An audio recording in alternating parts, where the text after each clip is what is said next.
I hate to say this pyramid migration where we need more and more people to prop up our aging populations. Let me tell you an amazing fact. Immigrants grow old as well. If you use that model, you need more and more people every single year coming in. That is the model until you burst. That is nonsense. Europe losing itself in a wave of mass migration? Or is this the birth of a stronger, more diverse society? What happens when cultures collide, identities are questioned, and the fear of the unknown meets the demand for change? These are not just the tough questions, but you will see heading them under a spotlight so intense, you can't look away. My name is George Fotopoulos. I would like to make a point to Mr. Murray. The last point you made in favor of the motion was that the people of Europe have the right to protect their identity and that their politicians should respect that right. And I would like to ask you why you feel that the presence of 1 or 2 or 1,000 people with a different identity within a society threatens the identity of the people who were in the society originally. Whether you believe that is a legitimate concern or a primal fear, and whether you agree that when a primal fear drives a crowd, they become a mob, and that a politician should follow a mob and not provide leadership by calming the mob down and giving them a reason. That is my question. Hello, my name is Eli Liu. I was a student in University of Piraeus International European Studies, and I won't be very quick, but I am against the motion, and I would like to say that European Union was an ex-colonial power, so most of the countries of the Third World were exploited from us. So now we cannot say that we don't accept them because most of their riches and their wealth were taken from us. And as for what Mr. Voridis said about our values as Europeans, it's the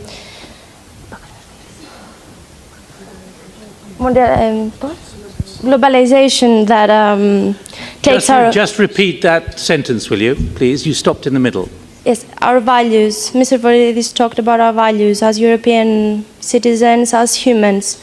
Well, I think globalization takes them from us and not immigrants. And about the shadow economy, it's the fault of the state control that doesn't eliminate it.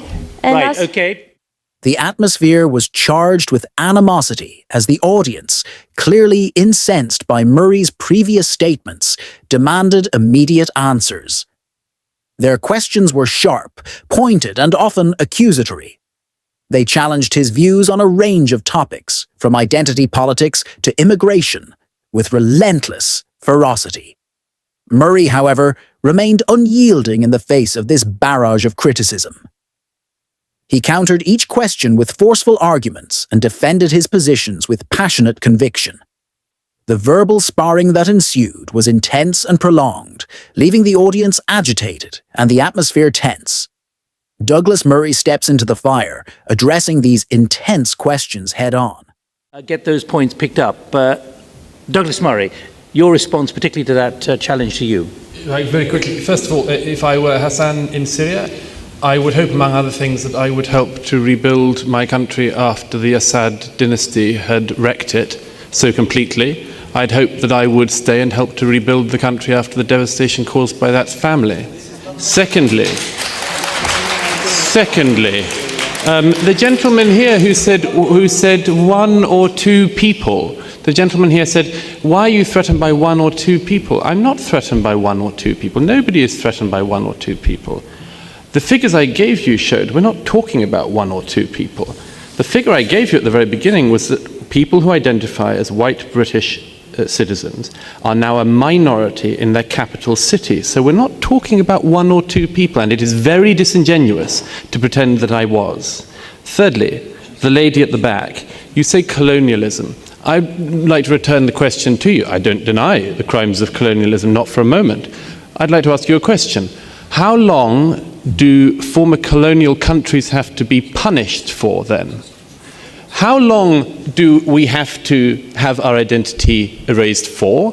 Is there any end limit to it in your eyes, or is it only at the point of complete negation? And finally, why is it that it's only European former colonialist countries?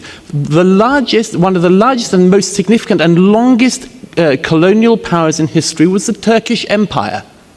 Do we do this to Turkey? Do we say to Turkey, you must have your identity erased as well as punishment for the past? Almost every single people in the world at some point has done something historically they could be punished for. But why, I wonder, is it that it is Europeans that we are always being heard, being offered that choice? Douglas Murray. Can I come back on that very quickly? There is a class of person today, which is I refer to as a transnational elite, who genuinely does believe that they are at home in the whole world. Occasionally they land and grace us with their presence in a particular country. In Canada recently, Michael Ignatieff stood for Prime Minister, and he said at one point, Bernard Kouchner knows him well, he said, Canada is the country, if I needed to call anywhere home, that I would call home. Unsurprisingly, the Canadian electorate threw him out. Thank you for deigning us with your presence, Michael, was pretty much their view. There are people who do feel that, but I think at the very least such people should accept that a lot of people do not run around the world, do not have the opportunity to go from country to country, feel that the country that they know best and well and love is changing, and at least regret the fact. And that should be respected. It should be respected in Europe as it would be respected anywhere else in the world. Right. Okay, thank you. I had a very quick point to the lady who said, put it much better in English than I could, about the cosmopolitanism and patriotism. This is exactly the issue. Many people today do feel this cosmopolitanism. They see around, they like the fact that migration has brought all sorts of things. I'm one of them. I like the fact that migration has occurred. What I do not like, and what a lot of people do not like, is when instead of cosmopolitanism, you get such mass migration as we have had in recent years, that you have parallel communities, parallel lives. I have been to Paris, Bernard. I have seen your banlieue. These are not cosmopolitan. These are single racial entities where they live separate lives in I don't think, can I just very quickly, I'm noticing this, I don't see the crisis being blamed on immigrants, and quite rightly not. The crisis, as I see it in Europe, is mainly blamed on bankers. It's mainly blamed on financiers. I mean, maybe we're watching different debates. Douglas Murray's responses and the subsequent discussions, it is clear that this debate touches on deeply rooted concerns about identity, migration, and national values. On the one hand, Murray articulates the anxiety many feel about the rapid changes in their societies due to mass migration, emphasizing the need to preserve cultural identity and address the challenges of integration. His points resonate with those who fear their sense of belonging is being eroded. However, the counter-arguments bring attention to the idea that fear of the unfamiliar can be exploited during times of crisis, diverting attention from more pressing issues like economic instability or social inequality. The call to avoid scapegoating immigrants reflects a broader concern for fairness and the dangers of oversimplifying complex issues. Both sides present valid points that reflect genuine concerns. It's crucial to balance the need for cultural preservation with the imperative to foster inclusive societies where diversity is not just tolerated but celebrated. The real challenge lies in finding a way to integrate new communities while respecting the existing ones, ensuring that everyone feels they belong. Another energetic young guy with a thoughtful question, Murray is also ready to counter it with his sharp mind. Hello, I'm Vasilis Papadopoulos. I'm currently undecided, and I would like to address Douglas Murray. Since he mentioned two completely different things, which is actually true about cities that currently immigrants are arriving in. Are there two different societies, two parallel societies, or are the actual locals losing their identity? How are they losing it if there are two different and parallel societies? Douglas Murray, quickly. Well, in several ways. I gave the example of France because Bernard is here and because I think it's a particularly bad example of how to integrate or not integrate people. But the European countries have had different ways of dealing with this. I mean, Britain has done some of the French thing itself, of simply putting large numbers of people. In the case of Britain, I mean, nobody's for this now, but there were large, whole villages pretty much from Pakistan that were transplanted to the north of England, to mill towns that no longer had any work. I mean, that was a catastrophe. That isn't all of the immigration, that isn't all of the failure of integration. But I'd like to just come back to the point I was trying to make, which is this, is that you can integrate people if you have integration at the if you have immigration at the kind of speed which it did go through in centuries past. But if you have migration at the speed at which it is now happening, the examples I gave, the same amount of immigration every couple of weeks, every couple of months, as was happening across centuries before, then you cannot integrate people. Then you have no hope of integrating people. Then people will come in, they will not have to meet anyone from the society they are going into, and they will lead parallel lives. And there are all sorts of miseries that come from that. Well, a heated exchange came at a point as two bold and outspoken women confronted Douglas Murray with sharp, fierce questions that cut to the core of the debate. I'm Gina Moscoglio, I'm a journalist. I'm against the notion. And a couple of things very quickly. Mr. Murray, you said 20,000 Romanians are held for crime. What does that prove exactly? I'm kind of lost there. I'm planning a trip to Bucharest. I would really like to know if there's a natural tendency. I'd really like to know beforehand. And Mr. Voridis, excuse me, one of your arguments, Golden Dawn is rising because it is filling the gap of the structure. You're an MP of New Democracy Government Coalition Party. Do you believe that we should close the borders because the government is unable to take measures to fill the gap instead? Okay. My name is not Hassan. My name is Efrosini. It's Greek. And my last name is Al Youssef. My father is Syrian, my mother is Greek. And I can assure you that I love Greece as much as both of my parents love Greece. I'm not a criminal. My father is not a criminal. My whole family are not criminals. But all my life I have been insulted and bullied. And now the people that insult me and bully me are the criminals of the Golden Dawn.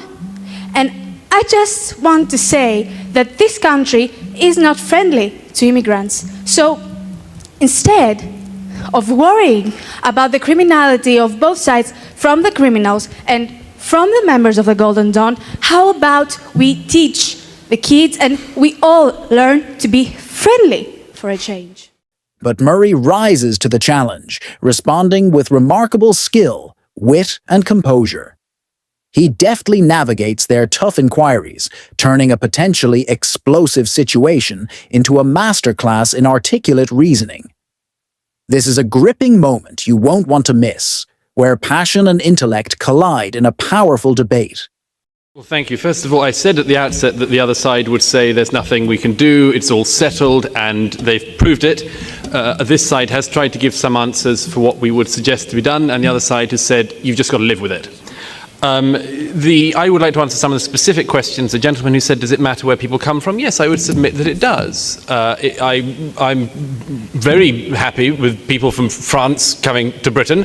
I'm very happy with people from Greece coming to Britain. I am slightly concerned, at the very least, about people from Somalia coming to Britain, because they tend to bring problems that the Greeks and even the French do not. The lady at the front who said you're a journalist, who said, you know, I gave you figures. Out of 68,000 Romanians in the UK, 28,000 of them have been taken in for questioning and have been charged by police for criminal matters. Now look, you say you're a journalist. I don't know if you're independent. Your question suggested not. But when you go to Romania, why don't you find out? Don't blame the figures. The figures are the figures. Don't blame them, find out. Thirdly, this, and it comes back to Antigone's point and the point the chair made. What do we do about them? Look, I hate to say this pyramid migration where we need more and more people to prop up our aging populations. Let me tell you an amazing fact. Immigrants grow old as well. If you use that model, you need more and more people every single year coming in. That is the model until you burst. That is nonsense. Finally, the lady at the back who said about this, look, I absolutely appreciate what you say. It is disgusting, and it is true that racism exists in all societies, in every society in the world, and it needs to be tackled in all these places. If you are arguing against the racists, I'm with you. If you're arguing against the fascists, I am with you. But if you want to deal with these problems, we have to deal with the issues that irritate them, that aggravate them, and then we separate out legitimate concerns of legitimate people and illegitimate concerns of racists and fascists. This is the time to deal with it. Douglas Murray, let me challenge you, because you didn't answer that question about whether the German economics ministry is wrong, saying Germany needs up to 6 million extra people because Germany cannot provide the skills. Yes.